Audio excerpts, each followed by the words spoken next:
Today I'm going to show you how to make a Virgin Piña Colada. I know your time is important, so I'm going to get right to it.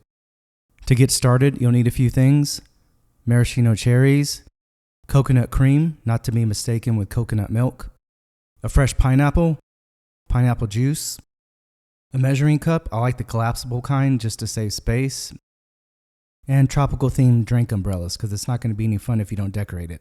You can get all these items from your local liquor store or grocery store, but just in case you don't want to get out or you can't find it there, I'll leave links to everything in the show notes below and you can order it right from Amazon.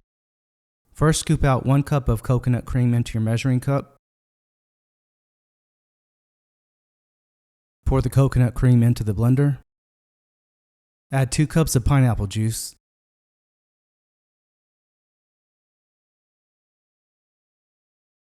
Add 4 cups of crushed ice. I recommend crushed ice because it comes out better in the blender. If you don't have crushed ice, just go to your local Sonic. They sell it there by the bag.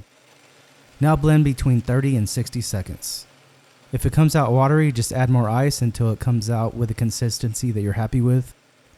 If you don't use crushed ice and you use the big square type of ice cubes, you may come out with these little marble-sized pieces of ice in your drink. You may have to just blend it longer until it comes out with the correct consistency. Now pour it into the glass of your choice.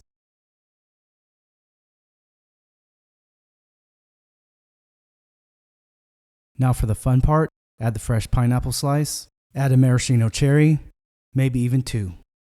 Now I'm going to add an umbrella. I couldn't decide which one to use, so I'm using both of these, and I'm going to finish it off with a smoothie straw. Thanks for watching.